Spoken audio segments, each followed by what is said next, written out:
Madam Speaker, I rise to present some good news from California, which is that crime is once again illegal in my home state. California voters have overwhelmingly passed, with almost 70% of the vote, Proposition 36, an initiative to make crime illegal again. It passed with a higher percentage of the vote than any other initiative on the ballot in California. It passed in each and every one of California's 58 counties, and it wasn't close anywhere. It passed in San Francisco. It passed in LA. It passed everywhere across the state. And this was despite the fact that the leaders of the supermajority legislature were against it. It's despite the fact that Governor Gavin Newsom fought the initiative tooth and nail each and every step of the way. Newsom concocted schemes to try to remove the initiative from the ballot. When that failed, he led the campaign against the initiative.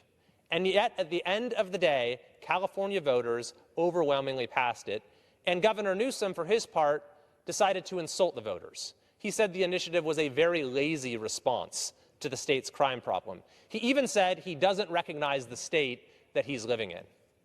And that's probably a good thing, because the state that we've been living in is one where crime has effectively been legalized.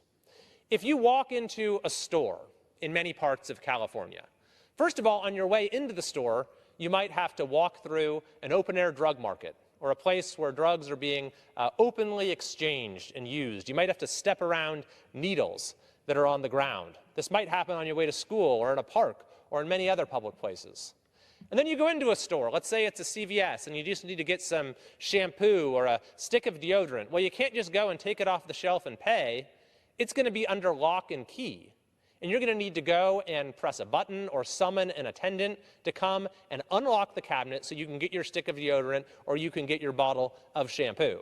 And the reason, of course, they're doing that is because the legal system cannot be relied upon to deter crime, so retailers have had to take matters into their own hands. And if there is a theft incident, which does actually dramatically reduce the margins of retailers and is driving many out of business in California, there's nothing they can do about it. They just have to watch the person walk out the door with stolen merchandise. And then usually they won't even bother to report it to the authorities because they know nothing is going to happen because the laws on the books are not strong enough to make a prosecution worth going through in most places.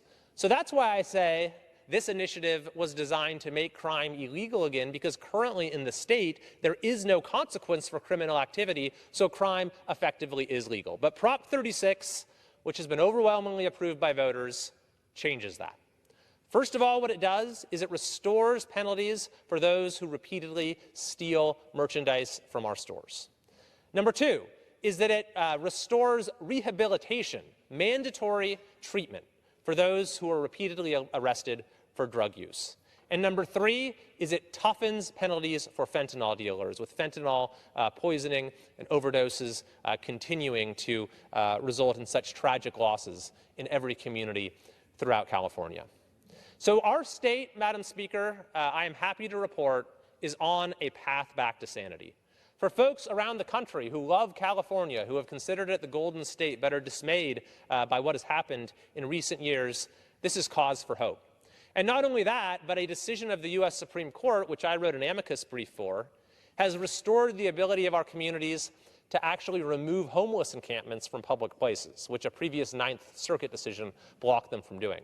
And we're already seeing some of our streets getting cleaned up.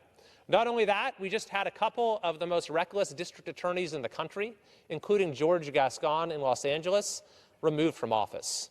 So we truly are on a path back to sanity.